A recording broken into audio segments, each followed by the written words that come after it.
Welcome to the Mrs. R Relevant Daily Draft Podcast. My name is Jim. I'm here with Randall and Bill, and this has been a great week. We've had 5 live podcasts this week, so this is the end of a really good week. I feel like we're in mid-season form. But Bill, how you doing? I'm doing great. It's great. We're here to kick off Friday night, here to kick off a great college football weekend. Thanks everybody for joining us, having some fun with me, Randall, and Jim tonight. If you aren't already, make sure you're following NFL Draft Fanatic on X. Make sure you're following at Randall Slifer, me at Spark Scouting on X. Make sure you're subscribed to the YouTube channel. Randall, what do you got going on this Friday night? Oh, it's always my my pregame for college football, and then my college football Saturday is my pregame for NFL Sunday. So it always gets me jacked up on Friday night to talk some football. Absolutely. Cool. So we are going to be covering 5 corners, 5 wide receivers tonight. The audience is in for a treat because when we originally plotted this out, we plotted out, I think, 5. We were going to do 5 podcasts. So we get T-Mac at the end of the show tonight. He was supposed to be the second to last episode. You're getting him in the middle because I think we still have at least 4 more of these planned. So the audience is definitely getting a treat. But let's kick it off with Mr. Benjamin Morrison from Notre Dame. So, Bill, what do you want to tell us about Benjamin Morrison? All right, so let's kick it off. Ben Morrison, Notre Dame, 6 foot, 186 to 190, right around that range is what I've got him. The big thing about Ben Morrison, he has got elite short area quickness. He's very quick in short area and in short space, but his ball skills and awareness around the ball, he's probably got some of the best ball skills for a defensive back across the entire class. Pairing that, he also has a high football IQ. He knows how to bait quarterbacks to throw to him and to throw away from him. That's why a lot of his statistics aren't as good as you would see from other cornerbacks in this class because quarterbacks are afraid to throw towards him. He is also a little bit younger than some of his other compatriots in this class, and he's still ascending. Very versatile as a defender as well, can play man and zone coverage. The big knocks is that he does lack ideal size and length. At 6 foot, 186, he's a little bit on the lighter side of things. And we'll kind of cover that here shortly. His tackling technique, it does need a little bit of refining. There are a lot of times where I see him with his head down, with his head off to the side, rather than going heads up. Like I talked about it, you'd want to see him add some bulk to his frame to hold up physically. So the good thing about being in Indiana is I've got some sources up and around the South Bend area. One of the big things that we talked about with Ben Morrison, Dane Brugler released his top 50 this week, and Ben Morrison was noticeably absent from it. Reached out to some of my South Bend sources. Some of the things that they've heard here recently, the words injury prone have been floated around. I don't agree with that. However, when you look at the shoulder surgery that he had at the start of spring ball, pair that with this hip injury here that's ended his season here, you start to see a little bit of a pattern that throws up a yellow flag for me. All that being said, I think he is a clear round 1 talent. He is clearly the second best cornerback in this class if you factor Travis Hunter as a wide receiver. If you factor Travis Hunter as a cornerback like I do, then he's the 3rd best cornerback in this class. And he reminds me a lot of A.J. Terrell from the Atlanta Falcons in that same mold, very versatile, can do a lot of the things that can be your cornerback one. But Randall, what do you see in Ben Morrison from Notre Dame? Yeah, I definitely saw a lot of those. His dad played safety for the Cardinals, right? Mm-hmm. Yep, that's correct. Dad played safety for the Cardinals. I like that he's younger. The injury prone, I'm going to put that as a yellow flag for now, just because I believe the shoulder was just arthroscopic surgery, so I don't think they would have missed any playing time at that point as well. I tried to get in touch with some Twitter doctors, which they were very helpful, and I appreciate that. When I talked to them about hip injuries and correlating to cornerbacks, it is a case-by-case basis, and Notre Dame is keeping it very much under the wraps, I assume, to the offseason. But when I was talking to them, they weren't immediately like, if you have hip surgery, it does affect or it's a longer trajectory. It's a case-by-case basis. And a lot of people speculated when he was ruled out before the hip surgery, they didn't know what it was. Some people thought it was a groin, then it turned into a hip sort of thing. So I believe that it is more of a precaution going into the NFL, just to play it safe, so he gets 100% coming into that. If his medicals do come back that he's not going to miss any time, then I'm going to kind of throw away that flag. But other than that, take away the medicals. I really like how when he's playing press man, how hot his feet are. It does have a negative connotation to it, but his feet are hot, and he's looking to pounce on that ball at all times. But he does get bitten on some double moves when his feet are hot at that point. So it's a yin and a yang on that one. Turnover machine, I love him. I think he's a great all-around. You're right. I do have him locked in as the 3 CB because I am putting Travis Hunter as the number 1 cornerback. His tape shows it. I think his tape shows that he's very fast. In 2023, he had 3 interceptions and 8 pass breakups while only allowing a 60 passer rating with under 50% reception percentage. And that was while he played USC, which I think that was maybe his best game on tape, to be honest. I really liked watching him at USC. He was shut down. There was 5 targets, 2 catches for 3 yards and a 1 interception. So he allowed 3 yards when, Caleb Williams was in that backfield.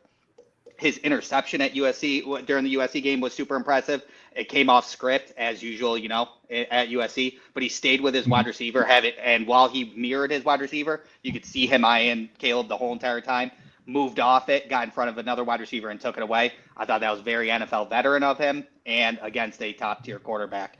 Also, Caleb Williams' strip sack fumble that he got in that game also was, I believe, Morrison, because Morrison was the first read, stuck on him like glue, ended up the front. The front came at Caleb, the ball got tipped into an interception. So I almost credit Morrison on that first read defense that allowed that interception to happen. I am PI. Do you see any flag with PIs? He's sticky, but he's a little grabby. And he's a little grabby. And he's been getting called for it too.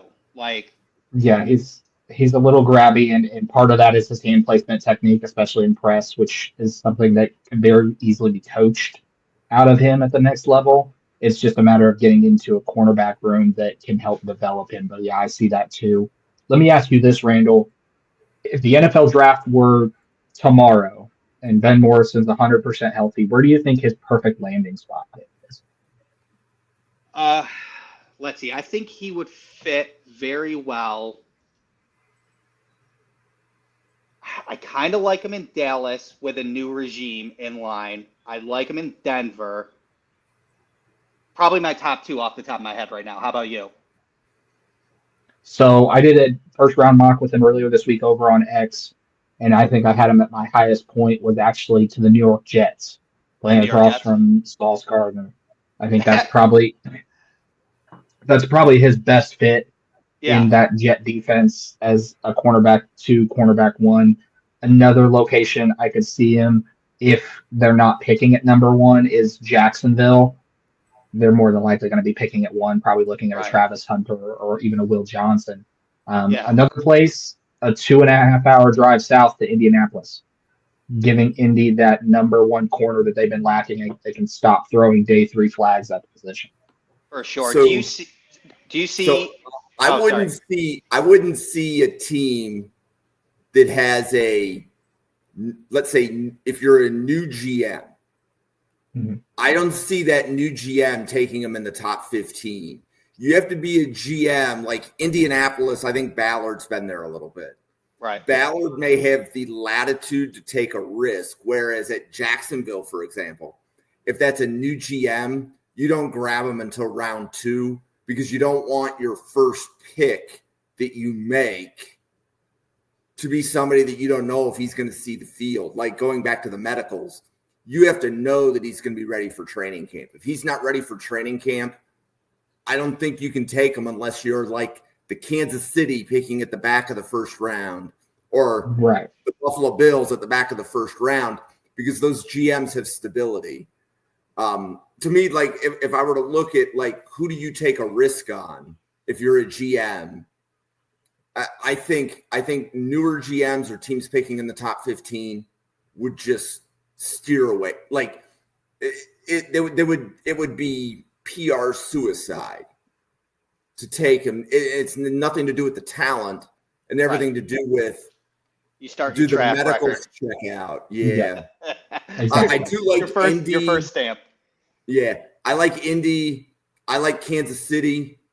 Granted, they're going to be at the back, right? And I know that you have them higher on your board, but I like even the Ravens, right? Yep. Because I think like the Ravens and the Eagles took 2 corners. No, it was Detroit that took 2 corners last year. Yeah. So I think the Eagles still need a corner because DeJean is playing slot, I think. Yeah, DeJean's definitely slot. Yeah, I believe you're right that they would need a corner. Yeah. So looking at that 26 to 29 pick, I mean, I think that's where realistically he will fall into that late first, early second. And then obviously the further he goes is what we don't know, right? Watching the draft and see if he starts dropping, then the NFL knows more than us, and that's medicals. So a couple of other questions. Does he have another year of eligibility left? I believe he does, doesn't he? He does, yeah. He does, and that's one of the things a couple of my sources in South Bend have floated, that's been a discussion. By all accounts, there hasn't been any the confirmation one way or the other. It's probably going to be one of those he's going to wait for the end of the season, get his grade from the NFL on where they rate him, and then make that decision from there. Okay. And then we covered Siobhan Ravel last week. You have Morrison above Ravel. Yep. Is there a tier difference or there's just a rank difference? They're both in the same tier. So if I'm looking at my tier of cornerbacks, I have Travis Hunter as a cornerback. So my tiers essentially would be Travis Hunter in his own tier, and then Will Johnson, Ben Morrison, Siobhan Ravel is that next tier, a step down. Yep. And then from there, we go into the next tier, which is outside that first round town. Yep. So couple of other points. So on who's it? Kyle Krabs. So Kyle Krabs today was the first person in the media I heard say it's a weak corner class. So we had been calling that out in this podcast for a couple of weeks, but that was the first time I had heard somebody else say it, right? So in Dane Brugler's top 50, there were 3 corners. And in an average NFL draft, you're going to see 3 corners go in round 1 and 3 more go in round 2. Absolutely. Right. So you're generally looking at 6 in the top 60. And right now we're at 3 in the top 50. But Morrison, to your point, was left off of Brugler's top 50. Yeah, which I think with that, because it was early, I was reading the comments through and people did ask about Benjamin Morrison in there. And he did say that he got knocked out of the top 50 because of his injury, but he sees him based on tape as a late first, early second. So he's still kind of in that same boat. And then the medical is what kicked him out of that top 50. So it's almost a Venn diagram when we're talking about his talent, right? Right. It's one of those. He's one of those guys that when we get to the combine, his medicals are probably going to be one of the more scrutinized medicals, because teams are going to look at, well, he had this shoulder surgery in spring ball and then a hip injury that same fall. And then, like we talked about, one of the negatives is you want to see him add bulk to that frame just because it is a little wiry. So for an NFL GM, does 1 + 1 = 2 here. Yeah. So that's where the back half of the first work, as Jim, you mentioned, kind of a safety blanket. pick where there isn't that much risk with a higher reward. Well, especially because if you have a first-round grade on the tape, and we're saying that this is a year where we're going to have between 15 and 20 first-round grades, right? If you are that playoff team, you're going to take the player that's graded highest, which would be Morrison, over lesser graded players, just because you can sell it to your fan base that you're right. drafting a first-round talent who's injured. Right.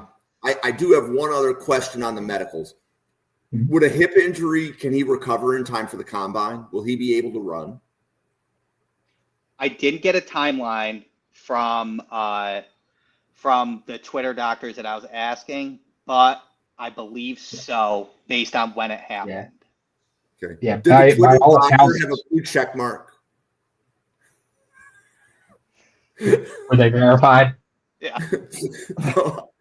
That's a bad joke. No. Sorry. By all accounts, from what I've seen, is that if he's not able to go at the combine, he should be ready to go by a pro day. He should get some form of postseason workout in, unless he can choose to completely shut it down and just stand on what he's currently built on. But seeing how he played on the field beforehand and seeing his competitive drive, I don't think that's going to be the case. I think he's going to try to get back as quickly as possible within the reason of his health. Agreed. Okay, Yep. Next up, and first of all, shout out. So if Quincy Riley's mom is watching the episode, I know that Quincy Riley's mother is following Bill on Twitter. So if you're following, feel free to say hi in the chat. But Bill, what do you want to tell us about Mr. Quincy Riley? Well, I hope I'm going to do Mama Riley proud, because we're going to go into Quincy Riley here. 6 foot, 195 from the University of Louisville. He is a baller in every sense of the word. He's got really good ball skills. He's got that same route jumping ability, always looking to make the big play. Just like Morrison, he's very scheme versatile. I can see him in man-to-man coverage. I can see him in zone coverage. I can see him in press situations as well.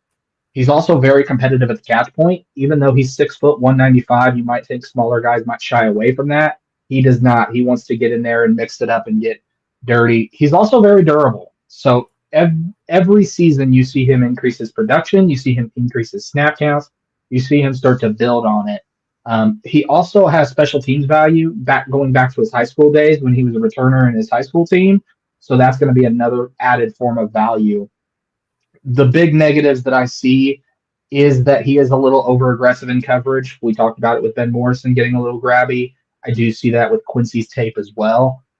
In addition to that, he does have a little bit of average long speed. So those elite, faster receivers, the Xavier Worthies of the world, might take advantage of that in the deeper third of the field. And he is slightly undersized. We talked about it with Ben Morrison at 6 foot, 185. Quincy Riley, 6 foot, 195, kind of around that same wiry frame. All that being said, though, he is firmly squarely in my top 175. I have him as a late second, early third round talent.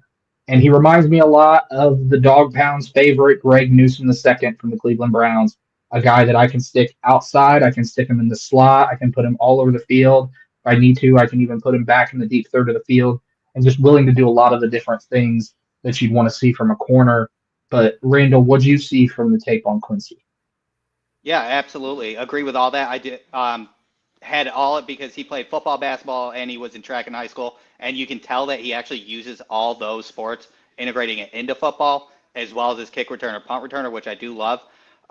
His long speed is above average. I'm not too concerned about that. I do love the IQ, and I know that you mentioned on Benjamin Morrison, but I also see Quincy Riley baiting QBs into throwing his way as well in zone coverage for sure, and it was a lot of fun to watch. He reacts super quickly in soft coverage, which it was one of my favorite things.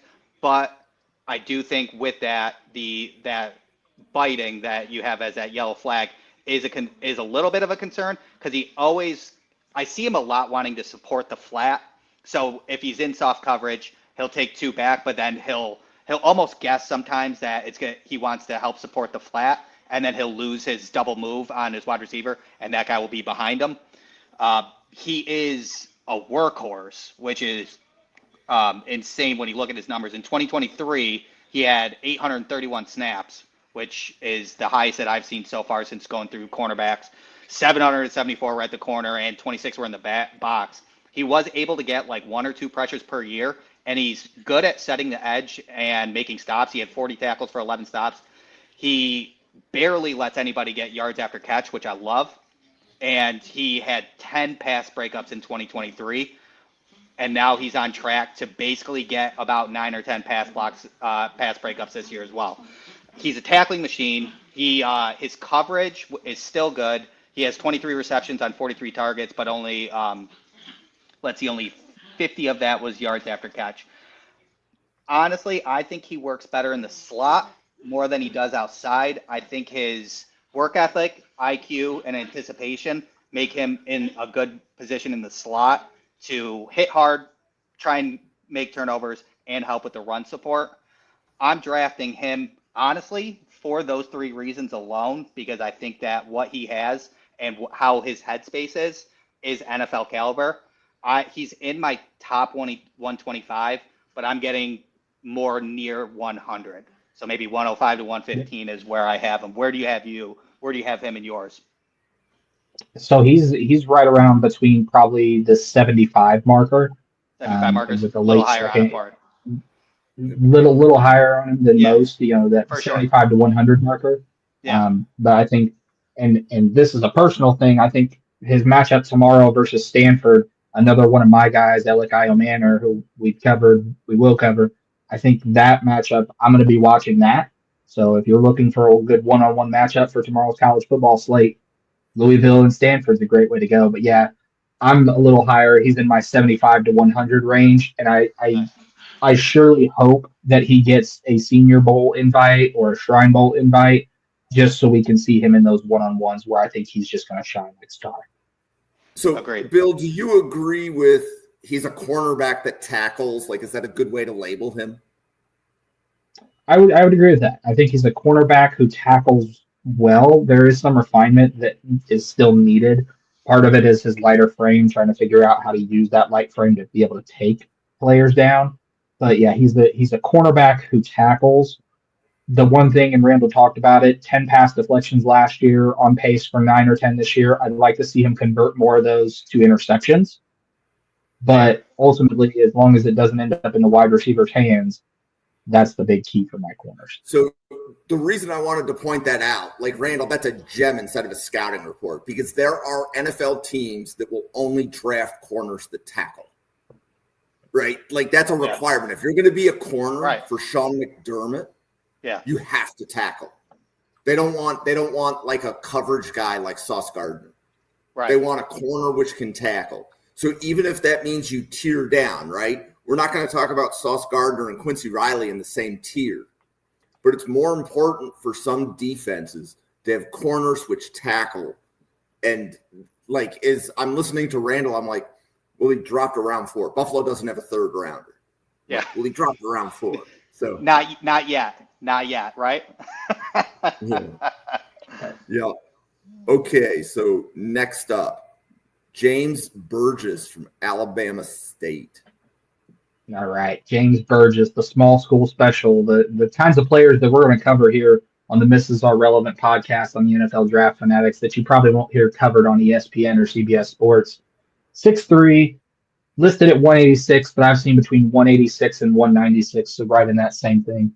He's got a really good combination of height and size, but not only does he have that height and size, he's jacked. He is an Avengers-level threat with his frame. And his play style is built around that physicality.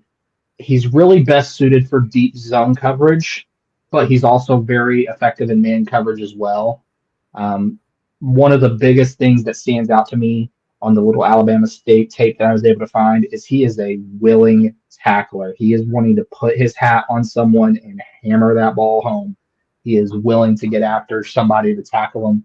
I would like to see him improve his ability to shed blocks in the run game. Sometimes he gets too caught up in trying to make the big play, get over aggressive, and take a bad angle, so I'd like to see him improve on that. Obviously, with him being a smaller school prospect, he's not as high on my board as some. I have him currently as a day 3 guy right in that round 6 range. I think he is very draftable. I think he's the kind of guy that you put on your special teams as a gunner and a tackler, work him into the rotation in your quarterback room. Reminds me a lot of Jalen Jones for the Indianapolis Colts when he was at Maryland. Just a very willing tackler, great in zone, deep zone coverages, really good in man coverage. But I think that he's a very good small school prospect that will be on some team's roster. And in 3 to 4 years, we're going to look back on this class and say, why wasn't Burgess taken higher? But Randall, what did you see on Burgess's tape? Yeah, a lot of the same. He is a physical press man, and I believe that the tools that he has for the physical press man are good, but that elite long sleeve, he has incredibly long legs, like almost like a disproportionate body in the leg to like torso area. It's wild. So like his elite long speed is long strides, but I think he kind of worries a little bit about his long speed, and he worries about his long speed, and he gets super physical at the line of scrimmage and in the first 5 to leverage himself onto that wide receiver, and that's kind of what he uses the most. And he kind of has to get away from that, especially in the NFL, because bigger wide receivers will bully him as well. So the physicality on the line is good, and it's working now, but I'm a little worried that that's the tool that he wants to use in the NFL, and it'll kind of work a little bit less. He was pretty quiet until 2023, where he absolutely blew up. He is in the running for HBCU Player of the Year, if I'm not mistaken, and it looks like he will get a Reese's. I think he'll get a Reese's Senior Bowl invite.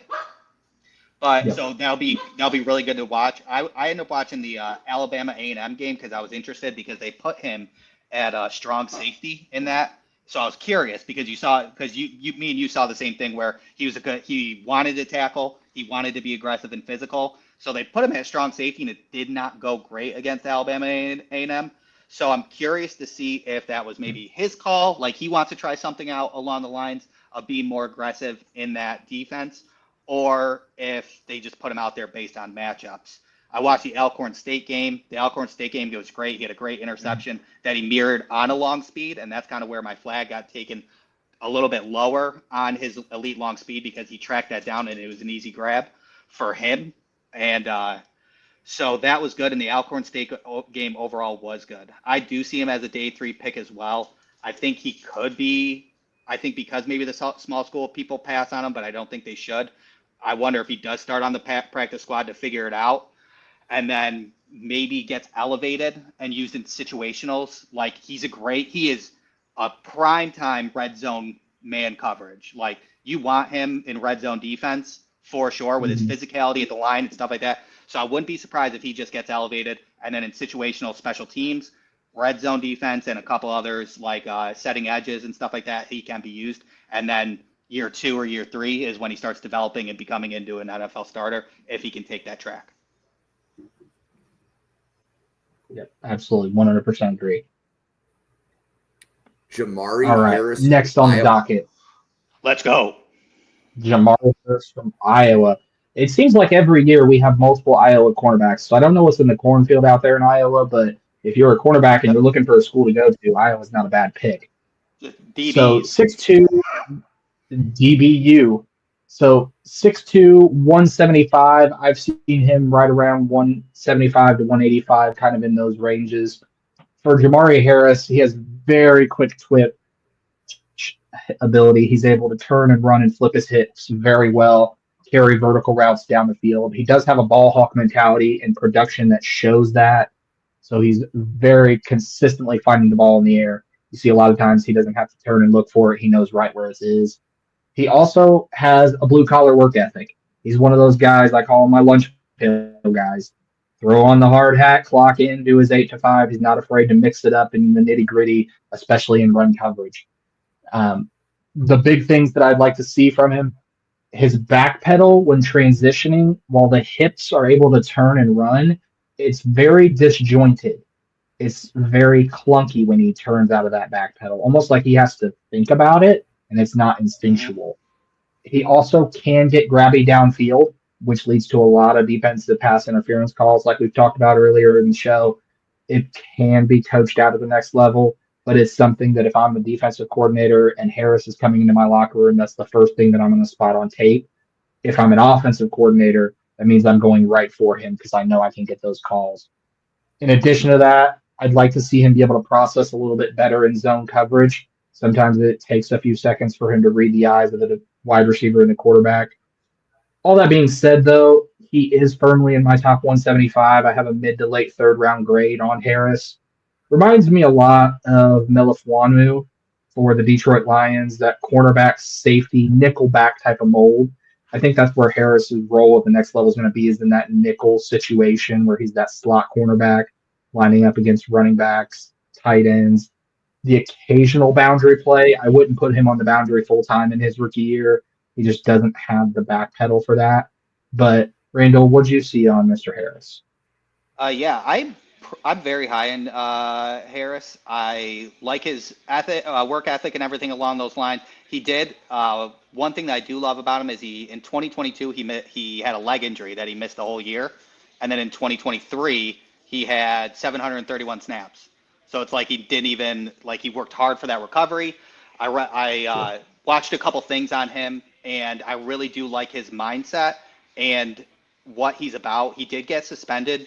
I want to take away some flags if anybody is watching that they've seen with the leg injury. He came back full force, had 731 snaps. And then in the 2023, he was suspended for the first 2 games for gambling. But the minute that he came back for week 3, he was in a leadership role. They didn't even think about it twice, put him in a leadership role. And his interviews are incredible. He carries a lot of baggage on him, and he plays football through it, sort of thing. I know he talked about how he lost his father when he was young and stuff like that. And they asked him, I saw an interview, they asked him what he would do if he won the lottery. And he said he'd build a bigger tombstone for his dad, sort of thing.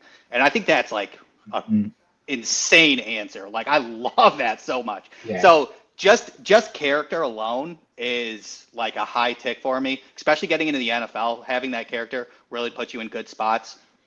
Everything you said in his positives is great. I would like to see him learn a little bit more tackling technique and getting better at tackling. On a statistical standpoint, he hits hard, but he does allow a lot of yards after catch. In 2023, 25% of his yards allowed were yards after catch, with a missed tackle rate of over 15%. And then in 2024, 40% of his 242 yards were yards after the catch, and he has a missed tackle rate of over 25%. So 1 out of 4, he's missing those tackles. So I'm not a big fan of that. There is a common denominator when looking at that. He has been credited for giving up an explosive play or 2 every single year of 50 or plus yards when he's the nearest defender. So that was a small concern when I was looking at the statistical standpoint. If you can debunk that for me, Bill, that'd be great. But the games that I watched and his workhorse mentality, and honestly, because we talked about Iowa being DBU, being in Iowa and that system, I think helps as well. So I'm big on him. I agree with you that he is perfect in the nickel and with slot experience as well. And I'm drafting him mid-second round. You said second? Okay. Yeah. I'm drafting him mid-second round. Okay.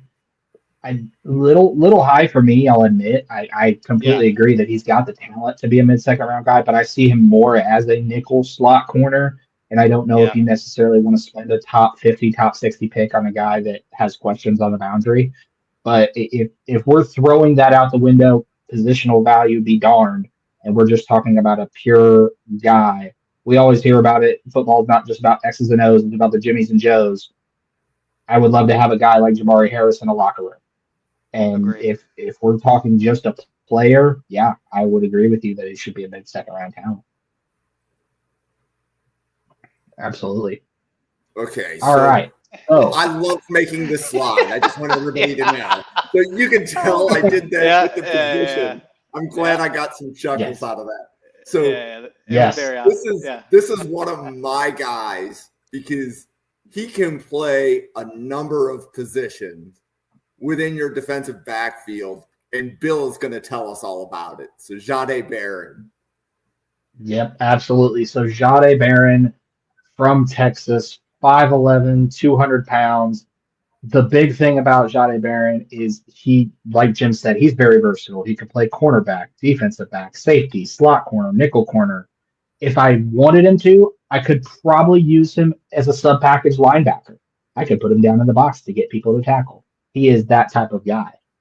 He demonstrates a very high football IQ. He quickly diagnoses the play and immediately jumps on it, jumps on the route, sits in the zone. He also showcases very fluid hips and very good change of direction skills to mirror receivers in man coverage, as well as he's very good in zone coverage, especially in the middle third of the field. I also love his play strength at the point of the attack. He can set the edge very well, which is why I would feel comfortable putting him as a sub-package linebacker, especially in run defensive situations.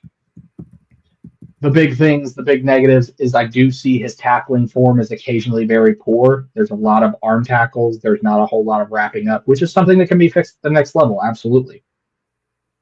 He does show some stiffness in his back pedal. Sometimes it's very stiff. It's very clunky, especially transitioning. So savvier route runners are going to be able to take advantage of that much easier. He is also a little grabby in the aspect of his hand placement is wrong. Sometimes it's placed on the outside of the body, so it looks like he's grabbing someone, he's holding someone when he's not actually. It's just a poor hand placement. All that being said, he is a guy that is firmly in my top 100.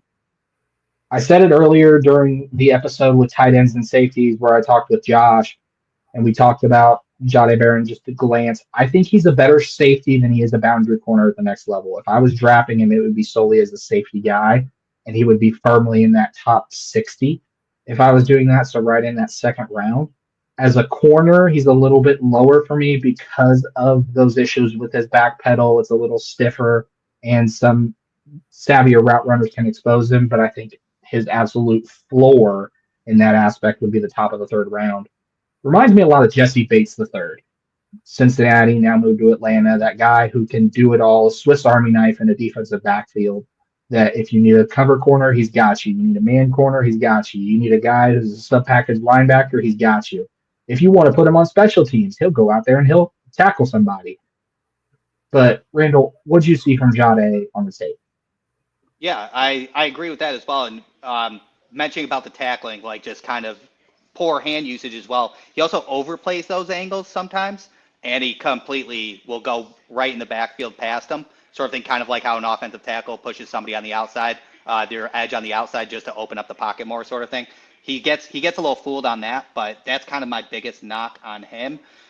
He is a ball hawk. He's had 3 touchdowns, 1 pick six, 1 block punt, 1 fumble recovery. So as you mentioned, special teams put him out there. He gets it done, sort of thing. And you're right. I mean, to put numbers on how versatile he is, 2023, he played in the slot mostly at 389 snaps, 43 at corner, 21 at free safety, 154 in the box, and then 30 on the defensive line. And then in 2024, he basically flipped box and corner, and he did 334 at the corner, 75 in the slot, 12 at free safety, 74 in the box, and 6 right on the line. So you're not lying when he literally will do anything he wants.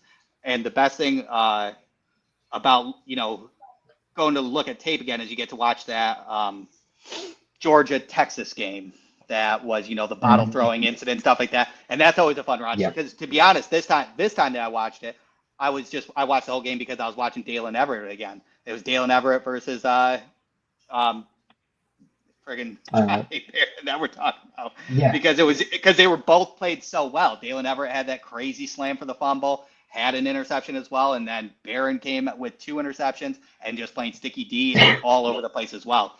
So I agree with you that I do believe that he should be more of a safety. And I had him pretty much exactly where you had him. I had him as an early third at safety. Yep. Absolutely. Yeah, I think he's one of those guys that a defensive coordinator, when they're drafting him, I think you have to have a clear plan in place for where you're going to put him, whether it's a safety or a corner. He can play all those positions that you asked, but it's one of those things. Do you want him to be a jack of all trades and a master of none, or do you want him to be a master of one?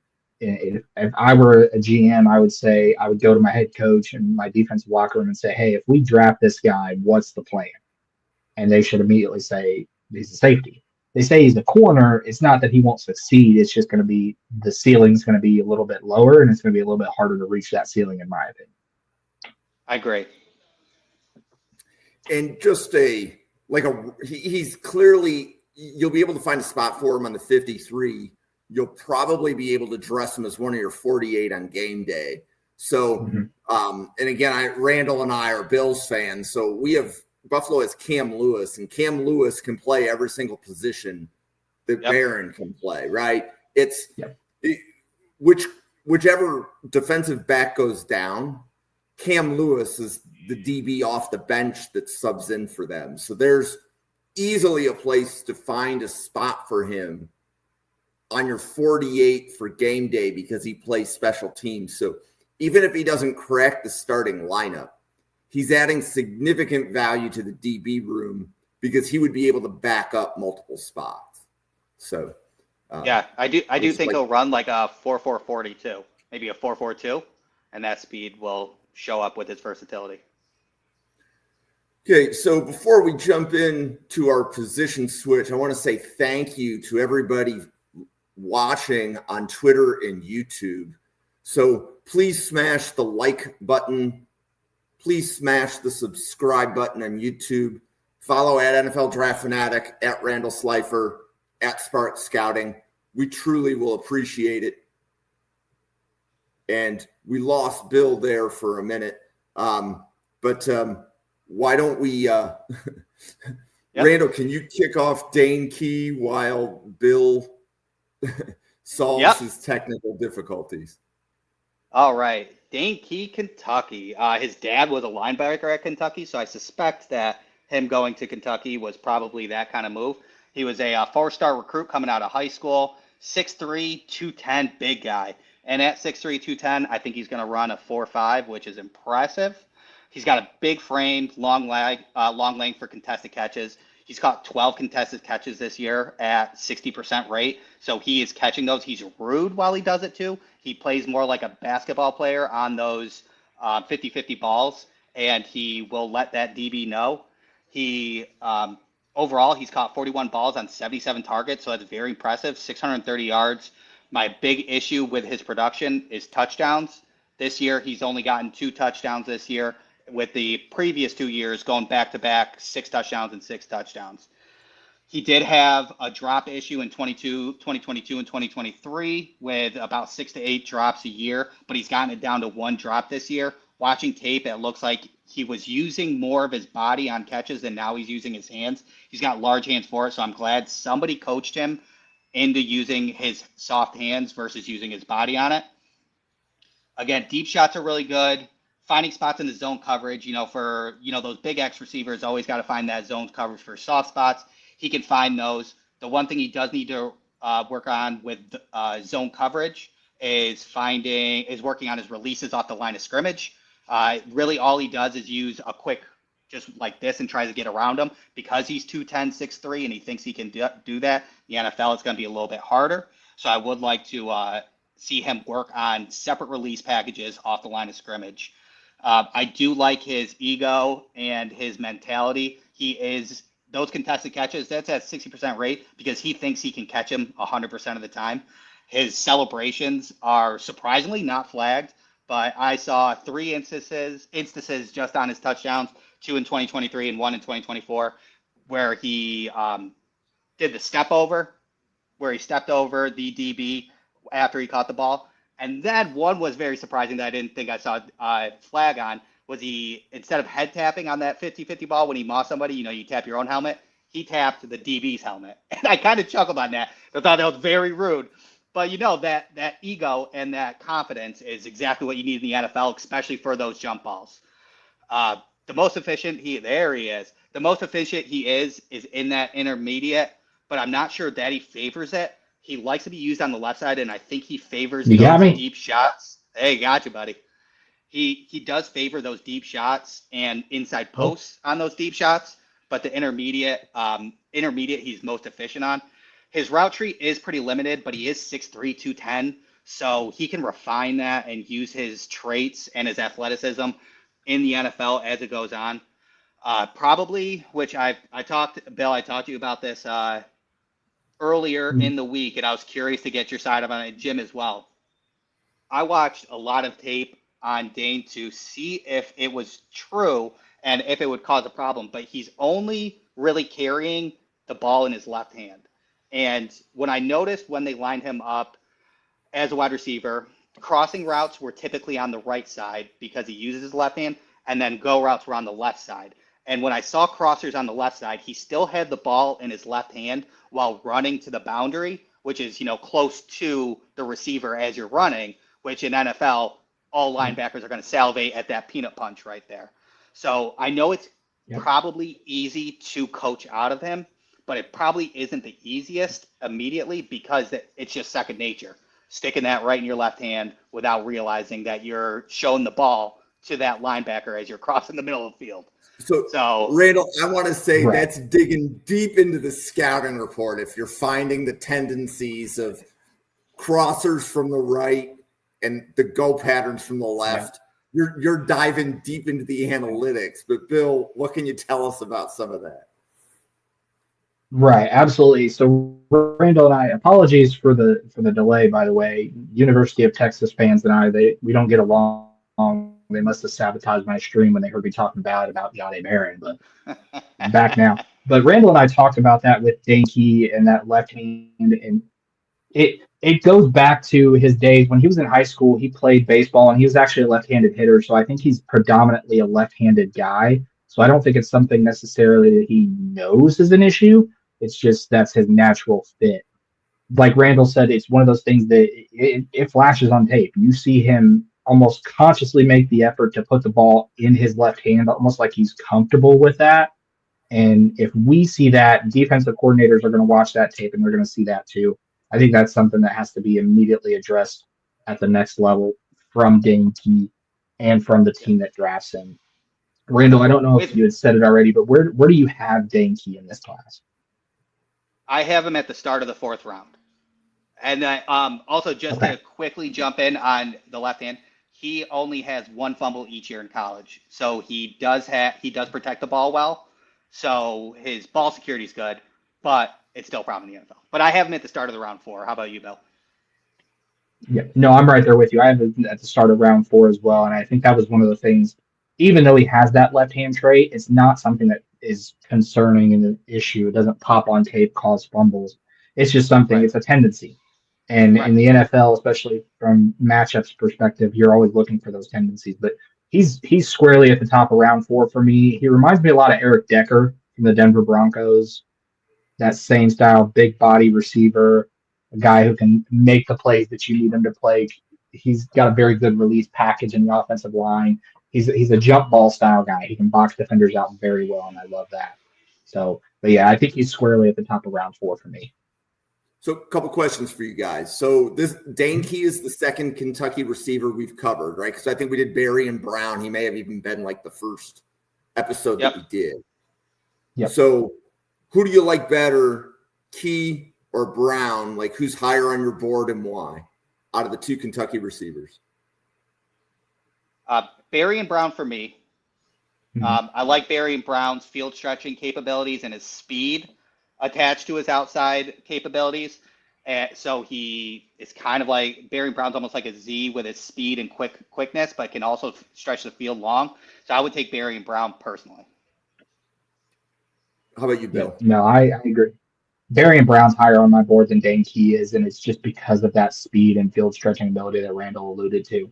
Dane Key is the guy, he's the big body guy that I would use as a power slot or on the outside of the boundary, especially in red zone situations. But his speed's not going to light the world on fire. So if I have a group of slower receivers, I want someone who can stretch that field.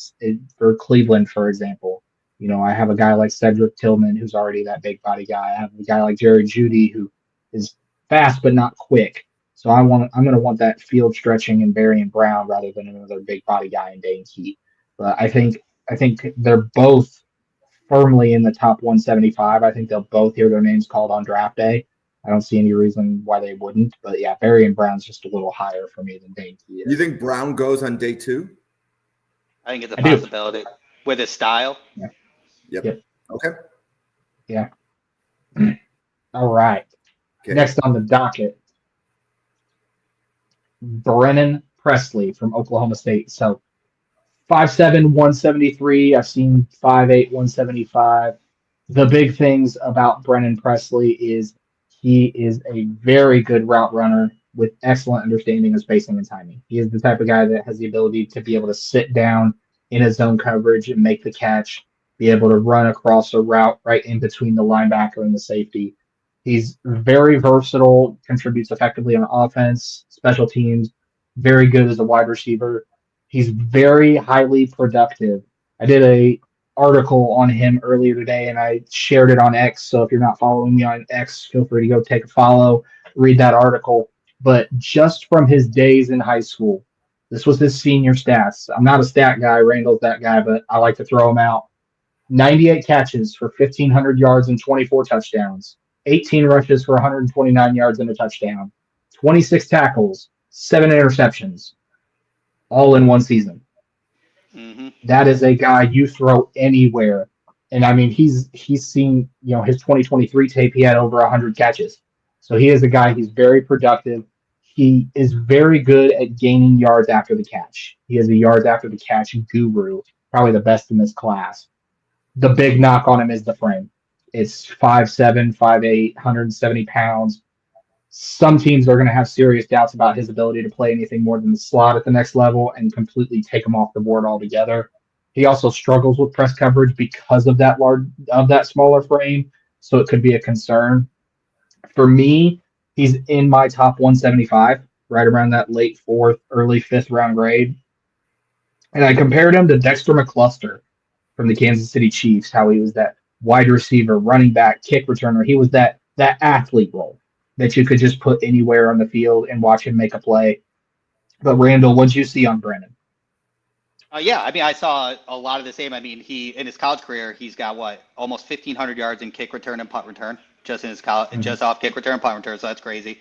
You're right, though. The only way to separate is his route running. That's the only way he kind of separates. But it does work, and he does not drop the ball. He has a less than 5% drop rate each of the last 2 years. He's used everywhere. One of my favorite things is Oklahoma State uses him in most pre-snap motion all the time, and all the pre-snap motions that they use him in are NFL caliber, and he's super fast at it. He's got 2 rushing touchdowns, both on jet sweeps that were simple, and the way he uses jet sweeps is incredible. He takes every centimeter of that football field to make sure that he gains any yard he can. He is that jet sweep receiver where he'll just tiptoe down the sideline once he does that big curl, and he'll gain as many yards as he can. So his rushing ability is great. I mean, even Oklahoma State, because obviously I watched the Oklahoma State-Arkansas game. That was super depressing for Arkansas.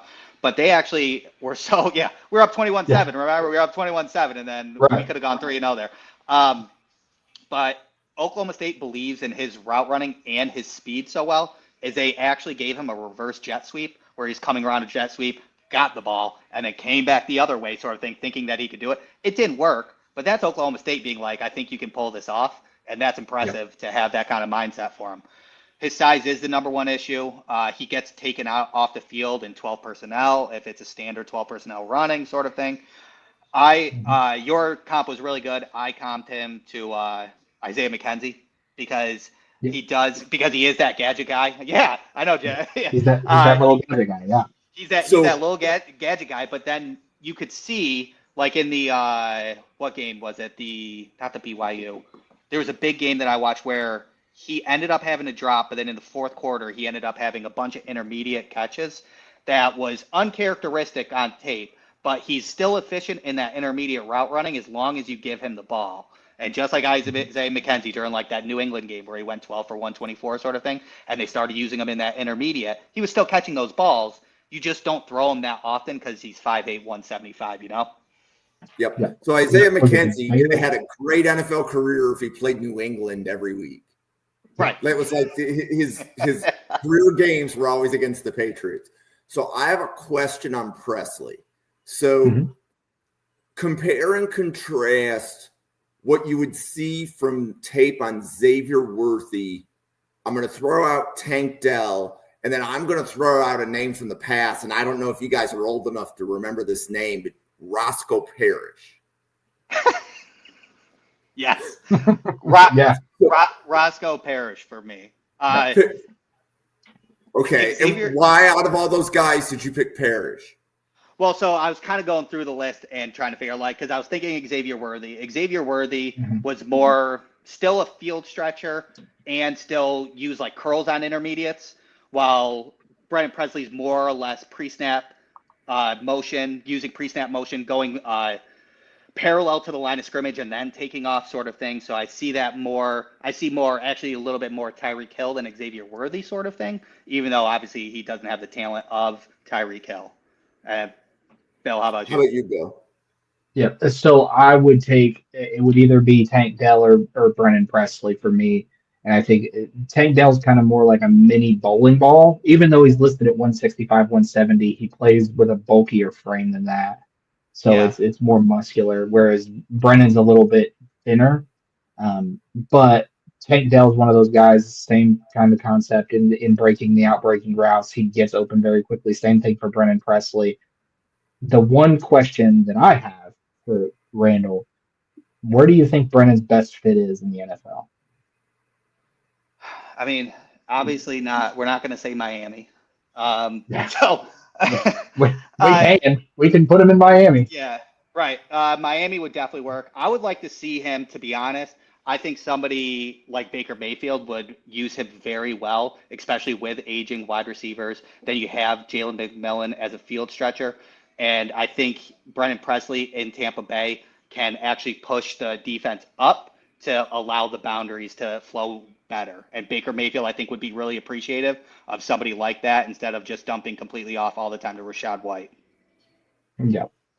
So I had three when I did my article. I had three teams. So the first one, Minnesota, with Justin Jefferson and Addison on the outside, and then you throw Presley in the slot and out of the backfield, and Kevin O'Connell will find a way to make it work with a 173-pound receiver.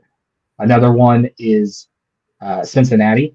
Same kind of concept. Jamar Chase, T. Higgins, if he's retained on the outside, you throw Presley in the slot, use him out of the backfield. I like Cincinnati. That's a good one. Okay, well, take T out of. Let's take T out of the equation. Do you still want him on Cincinnati? Yeah. No. If he's forced to be an outside boundary guy, the size won't hold up. So that the Cincinnati's only if either T is retained or they go in the first round with another big body receiver like Tech McMillan. We're going to talk about a little later in the episode. Cincinnati has Burton, and I'm going to butcher the last name, but is it Islovas? Yoshivas. Yoshivas, yeah. So they already have Higgins' replacement on the roster. Yeah.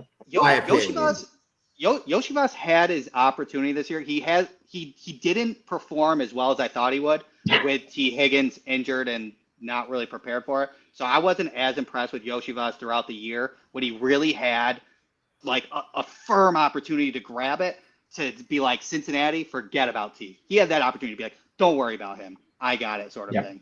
And he didn't pull that through, in my opinion. Yeah. My third fit for. Oh, go ahead. No, go ahead, Bill. Yeah. So my third fit for Presley, it's sneaky, but I like it. Atlanta.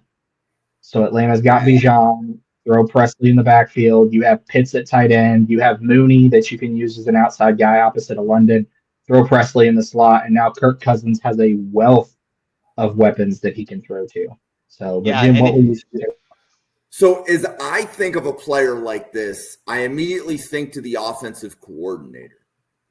And like, here would be an example. So first of all, if the people listening don't know who Roscoe Parrish is, go watch YouTube. It's worth 5 minutes or 10 minutes of your time. He was a lot of fun to watch. He played college at Miami. He played 4 or 5 years with Buffalo, and I believe he played at least one season for another NFL team. But I like to just say he was lightning in a bottle. Whether you got him on a punt return, a jet sweep, or a long pass, he was just very explosive. But the reason why I point that out is the reason that Parrish was successful was his offensive coordinator was Chan Gailey, right? And Chan Gailey knows how to scheme up a player like this. So like Bill, the reason why I was immediately thinking Cincinnati, Zach Taylor can scheme somebody up. Yeah. Right. Like that's why that 100%. resonated. Right. So I'm always thinking, like, with a player like this, you need an offensive coordinator that's going to be able to give him 5 or 10 plays a game. Yep. Right. Like you need he's not going to be a 60 snap a game wide receiver. You're going to get him 5 snaps on offense, 5 snaps on punt return. Yeah. Right. I do like the Falcons because that would open up Bijan, because in Oklahoma State with Ollie Gordon, they're using him as a decoy too to hand it off to Ollie. Pre-snap motion, showing him around the quarterback, thinking, is he getting it or is Ollie Gordon getting it? And then Ollie Gordon goes off for 25 yards. Yep, absolutely, 100%. Okay, next up, Kaden Prather. So I saw some back and forth with the two of you on Twitter on this one. So Bill, what can you tell us about the other guy at Maryland, Kaden Prather? That's exactly it. So Kaden Prather from Maryland, 6'3", 210. A lot of people call him the other guy because of how great Ty Felton has played so far this season. We talked about him in a previous episode as well. But just because he's the other guy, he is no slouch at Maryland. He's a plus-size target, 6'3", 210. He's a big body guy. He also has very good body control and high pointing ability. He's probably one of the best high point receivers to be able to climb the ladder and go up and get the ball in this class. The one thing that I really do love is he's a vertical threat. Consistent yards after the catch. Randall, you're the stats guy, and you can double check me on this, but I think he's averaging almost 16 yards per catch average, I think is where he's at, which is pretty good. He's a willing blocker who's got size to handle larger defenders on the edge. The big things that I'd like to see from Prather improved, his release package on the line of scrimmage to beat jam and press coverage at the next level. There's a lot of times where he just gets tied up under his own feet, and it looks like someone's tied his shoelaces when he's trying to beat press coverage at the line, and he almost falls over on himself. Despite his frame and the fact that he's such a great high point receiver, he's not good in the what I like to call man in a phone booth situations. The red zone, the 1st and goal at the 5, where it's just you throw the ball up and hope he comes down with it. He could improve his play strength to be able to be better utilized in those situations. All in all, I think Kaden is draftable. He's not in my top 175. I have a 7th round grade on him. Reminds me a lot of Dante Moncrief from the Indianapolis Colts. That same kind of a go up and get the ball type of receiver, but you've got to have the guy who can get the arm up to him and get that ball up to him to be able to make those catches. I think Ty Felton is significantly a better receiver than Kaden Prather, but that's not to say that Prather can't be a good player at the next level. He's just not an every down receiver for me. But Randall, what do you see from Prather's tape?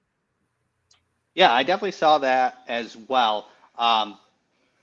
He does everything. He blocks well. He loves to block it when it comes down to it. He'll block downfield as well for his other wide receivers for yards after catch as well. You are right. I mean, honestly, his hands are pretty insane. I'm very interested to see what his hand size is going to be at the combine. I do believe that he is one of the greatest for the contested catches in the draft this year, probably top 10, I'd say. In 2023 at Maryland, he had 24 deep shot targets, and all those deep shots, an average depth of target was 35 yards. So, kid you not, the quarterback on 24 times was just like, let's throw it up and see what happens. And he caught over 40% of it, which was very impressive. So he is kind of that guy that will just jump and get him. His grip is crazy. I saw an interview where they said his grip is nuts. So, I mean, just give him one opportunity to repeat OBJ's catch, and I think he would be the one to do it in this class. Oh, yeah, so absolutely. I think, his talent, his size is there. He does all the dirty work. And the reason when we were talking on Twitter is my comp, and I apologize that I keep throwing out Buffalo Bills, but, it's just his first year. But I see him as like a Mac Hollins type guy. Tall. Yeah. Most of his career, it was a lot of deep shots to him while he did the dirty work. And now, obviously, he is more versatile, which I do believe Kaden Prather is more versatile on there. And we will see that. I do know that in 2023, he had good games against Michigan, Penn State, and Ohio State. So when the big competition came, still got over 65 yards, I believe, on 3 to 4 catches, and he did that. He didn't have a good game against Oregon this year, and that was a big competition game. But he does have Penn State coming up on November 30th.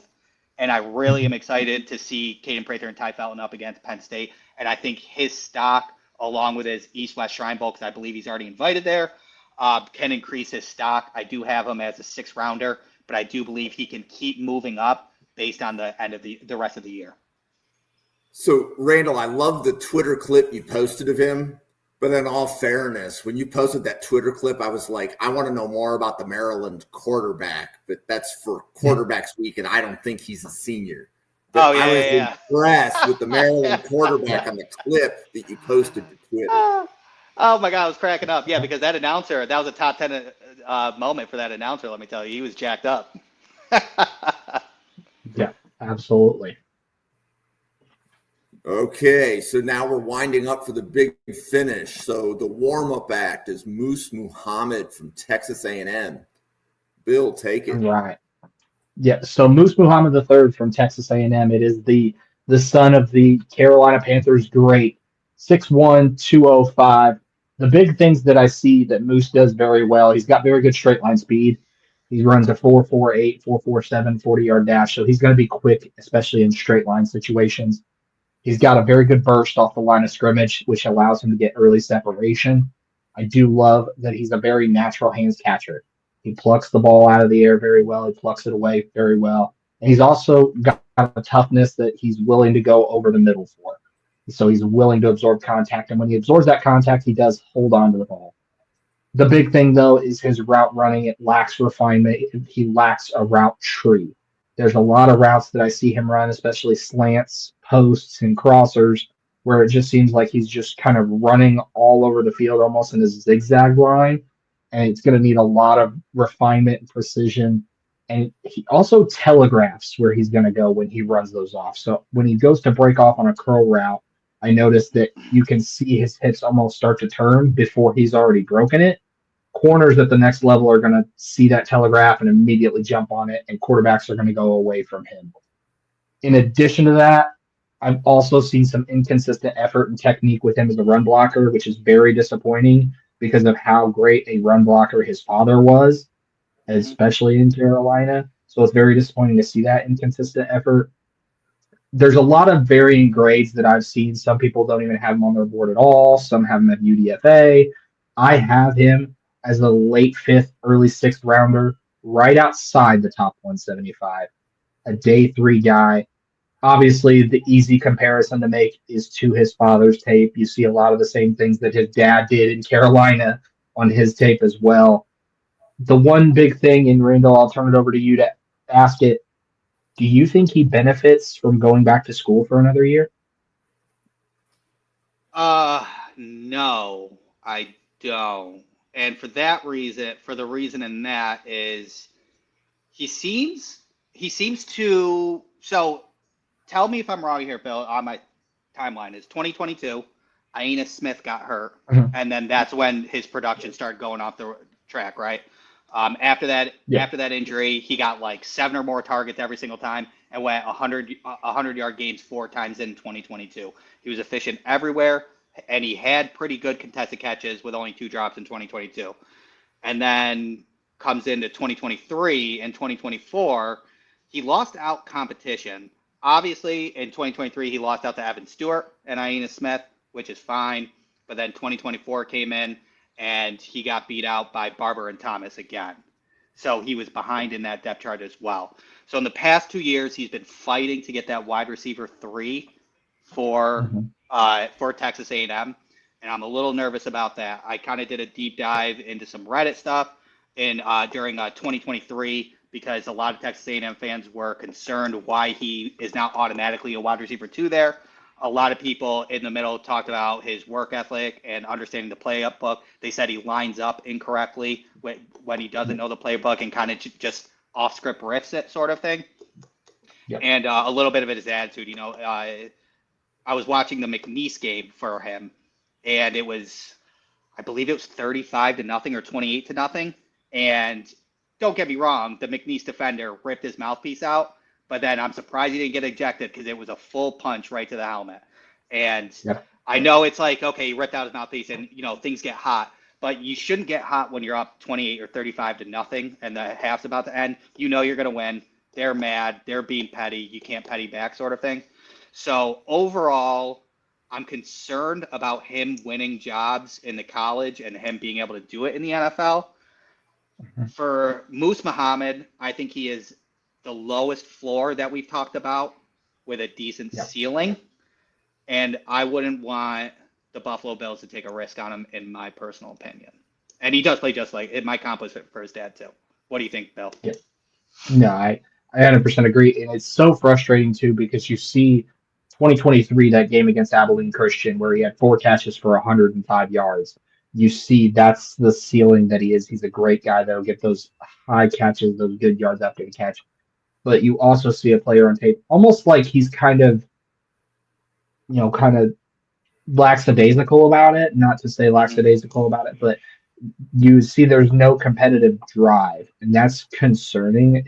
I noticed it really heavily in run blocking. It's almost like and wide receivers, we all know, don't want to run block to begin with, but there's a difference between showing up, making an effort, and just throwing your hands up and calling it good. So I still think the talent is there, and he needs to land in a team in a situation that's going to take his development into concern.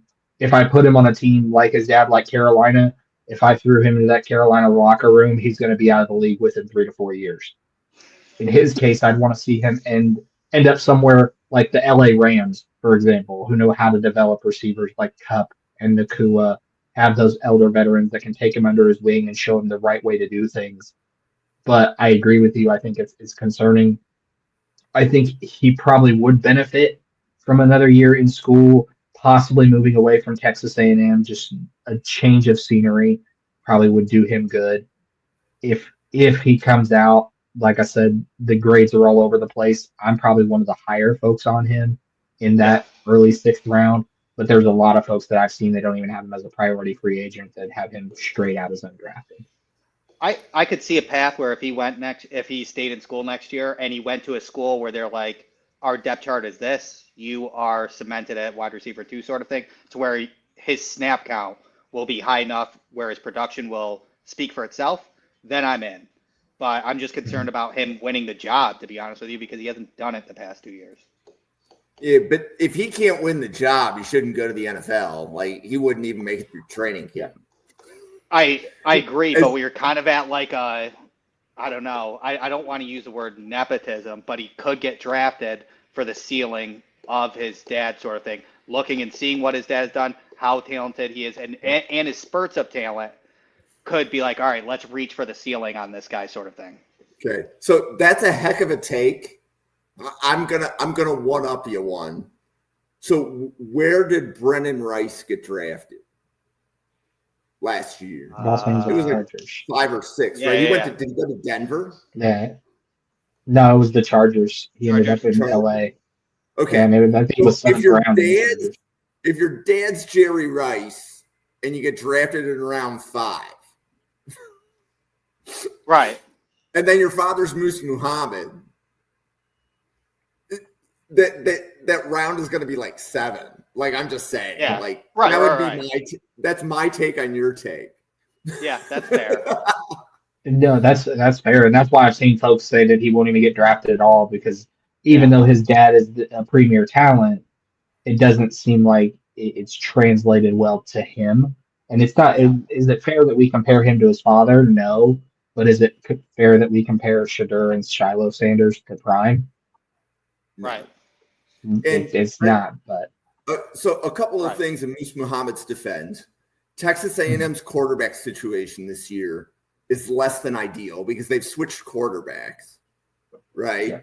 So there's that factor. So the key, I think, for him would be to go back to school, but probably enter the portal, and you have to go to a team that has a quarterback. That there's a key there, right? Because I was even thinking, like, and obviously this is not the quarterback week or the tight end episode, but I think to Syracuse and the relationship between like McCord and Gadsden. That's a good one. Like, if he can find that, he just needs 1 year with that quarterback where he can show he can be the guy. And even if that means like go to lesser conference, like go to the Big 12 as opposed to staying in the SEC. Yeah. Right. You get some snaps with a good quarterback. But we have a big finish. And Bill, you want to talk about wide receiver 1A? Yes. And so you said it, a big finish, and that is no laughing matter. Tetairoa McMillan, I call him Tet McMillan or T-Mac. So from Arizona, 6'5", 212 pounds. The big thing about him is obviously his size, 6'5". He is a guy that's very long, very tall, very wide, but he's got what I call Roomba hands. They suck every single pass out of the air, no matter where it is. It could be 5 yards away from him, and he's somehow coming down with it. His arms are like vines. They stretch out, and even in the photo that you've got here, they stretch out and can make the catch really easily. He also shows a very good savvy in finding soft spots in zone coverage, especially for his quarterback in Fafita. You see a lot of times his quarterback's on a scramble drill. Tet knows right where to go, right where to drop in. He also has positional flexibility. He can line up outside. He can line up in the slot as a power slot guy, even at 6'5", to take advantage of those as well. He also runs very good crisp routes, especially his curl routes, his in-breaking routes, very crisp. The big things that I've noticed for Tet that he needs to improve on is his release at the line of scrimmage. It's very clunky. A lot of times he seems to almost get caught up in trying to beat the press before he's actually beat it. Obviously, his blocking technique as a run blocker needs to be improved. You see a lot of times where his hand placement isn't the greatest, so it almost looks like he's in holding situations. All that being said, he is wide receiver 1A for me. And Jim, like we talked about, I have Luther Burden as wide receiver 1A. And they're two different style of receivers. Tet McMillan is that big body X-style wide receiver, number one that you can use in all sorts of different situations. And Luther Burden is that smaller guy that you can use more in the slot, but also in some outside scenarios. But he's more of the speedster type of guy. Tet McMillan reminds me a lot of Mike Evans if he had vines for arms. And I think Tet is a top 10 wide receiver. In fact, when I did my first round mock draft earlier this week, he ended up at number 4 to the Cleveland Browns. And I think that's probably his ceiling. But Randall, what did you see on Tet McMillan? Yeah, the same. Same. Also with those vines for arms, he also understands the sideline well. I feel like he already has NFL footwork when it comes to the sideline, staying in bounds. I see a lot of him using 2 feet in the college instead of when you only have to use one sort of thing. I don't know if I'm right in this, but I just kind of followed the timeline. Fafita and Tet went to the same high school, graduated the same year, and went to Arizona the same year, right? So they just kept that connection going, which I was curious about 2024 sort of thing. But yeah, they just kind of stayed together, which I kind of love. He was a standout basketball and a volleyball player. So I feel like the volleyball actually was almost more beneficial in his style of play than the basketball, with his contested catches, his long arms, and things along those lines. He rarely drops. His production is there. He rarely drops the ball. He's had 6 drops on 223 targets, having 16 touchdowns in the past 2 years. Contested catch rate is 50%. His yards per route run is 3.13, which is nuts. QB 114.2 passer rating when he's targeted. 2023, my favorite game was probably the Colorado game because I believe that he won that battle with Travis Hunter in 2023, and that was a fun watch. Yeah. He's my wide receiver 1 in 2025, and my question to you, Bill, and Jim as well, is where would you take him in the 2024 draft? Ooh, so I will tell you this: if he was in the 2024 draft, I would have taken him. If I was Chicago, I would have taken him 9th over Odunze. I think he slots him. I think he slots in right behind, and I can even make a case for Neighbors. I think Marvin Harrison probably. So I had Marvin Harrison and Neighbors as wide receiver 1 and 1A. They were kind of in that own tier. Yeah, I think Tet's just a half a step behind that. But if I was the Chicago Bears and Tet was out there, I would have taken him at number 9 over Odunze all day. Same. I don't know if I would have taken him over Odunze, but I definitely would take him over Brian Thomas Jr. For sure. I would have took Right. him over. I would have took him over on Tuesday, but it's still. I get it. It's either of those two, to be honest.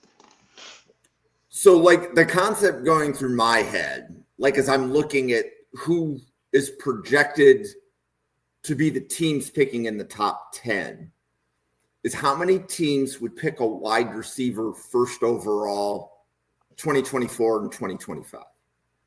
Right? So, like, Jacksonville took a wide receiver last year. Right. If Jacksonville is sitting there, do they take T-Mac at 1 overall? Right? Like, and you're pulling basically a Matt Millen, right? Where you're basically just drafting wide receivers in the first round every year, right? Right. Like, that's what I'm asking myself, because several of the teams that are picking in the top 10 drafted a wide receiver high last year. Yeah. So if we're looking at the top 10 solely right now on Tankathon, I think you look at the number 1 would be Jacksonville. I don't think that they would take Tet. I think that would be a Travis Hunter, just the best player available. Giants is a quarterback. Titans would be a quarterback. The Browns, wide receiver if they can't get a quarterback. The Raiders, wide receiver to replace Devontae if they can't get a quarterback. Mm-hmm. I would think his ceiling probably starts right around that number 4 range. And then his absolute floor, if I had to draw it right now based on Tankathon's order, would be 13 to Cincinnati. And that would be if T. Higgins walks. And even if T. Higgins doesn't walk, you could have a 3-headed monster in Jamar Chase, T. Higgins, and Tet McMillan. And good luck to any AFC contender trying to get 3 solid cornerbacks to cover all 3 of those guys. But I think he's the top 10 guy for me. I think his ceiling is probably around that 3 to 4 range, and his floor is probably somewhere around 10 or 11. If, say, Dallas passed on Ashton Janty and took Tet McMillan, I don't think anybody would bat an eye to put him across from CeeDee Lamb. So as I was updating the draft order in NFL Draft Fanatics, I tend to update the draft order about every 4 weeks. So I found it funny because, I had a draft order from week 6 and then I updated it again at week 10. So I had to pretty much flip the top 10. But then the middle picks were pretty much the same order. I found that to be really funny, that the middle of the draft order from week 6 to week 10, I think I had to move 3 teams. That was funny. And then the back of the draft order flipped a little bit because Buffalo did better, right? So Buffalo's now picking 30, whereas before they were like in the late teens or whatever. But anyways, I could see just about any team taking T-Mac, whether they took a wide receiver last season or not. So, for example, like another one would be Carolina, right? Yep. So Carolina took Leggett last year in the first round, but that shouldn't preclude them from taking a wide receiver, assuming that they can solve quarterback before the draft. I think we're going to see a lot of teams trying to solve quarterback before the draft so that they don't have to reach on one of these guys. Yeah, It's my personal opinion. We'll talk about that more at quarterback week. Yep, and I will tell you this too. I think Tet McMillan is one of the few wide receivers of this class that's quarterback proof. You could give him, because we've seen what he has in Fafita, even though they've known each other for a while. Fafita is not lighting the world on fire. He's a guy that is not in my top 175 in terms of quarterback, which we can talk about that in hashtag quarterbacks week. He's 5'9", he's a guy that, he's 5'9". So he's a little bit on the smaller stature side, but Tet still has production even with that at quarterback. So if you put him in Carolina, I don't think he'll have an issue. I think he becomes the alpha dog in Carolina. I think any team. I could even be convinced if I were to say I'm Tennessee and I want to take another bite at the Will Levis apple, I could be convinced of Tet to Tennessee. Yeah, Aaron throws are not Aaron throws. Here's one that could get people going. So imagine Carolina takes T-Mac round 1, and then a little bit later on in the draft, they take Fafita because, if you've got one small quarterback, why not take another? Yeah. I mean, you don't have to change the system at all. Just plug and play. Okay. Yeah.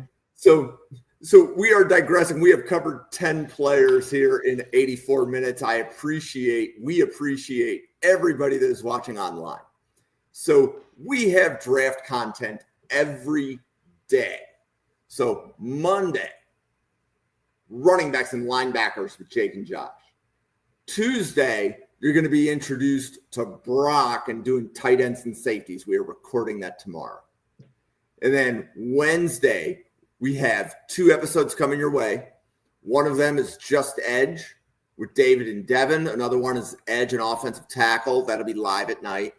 Thursday, we got some hog mollies. We're doing interior offensive line and defensive tackles.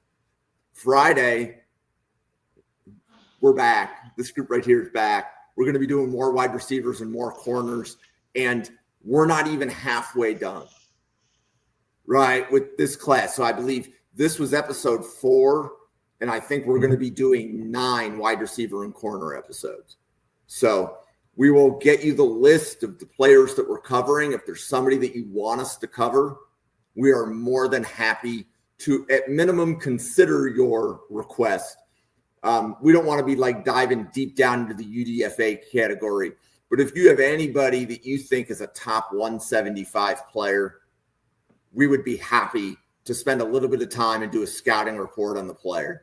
So if you have any questions or comments, Randall Slifer on X, Spark Scouting on X, at NFL Draft Fanatic. There is no I in Fanatic on X. We appreciate all of you. We appreciate the likes, the follows, the subscribe on YouTube. On behalf of Randall, Bill, myself, thank you so much for watching. Have a great Friday. Thank you. Have a good weekend. Thank you, guys. Have a good one.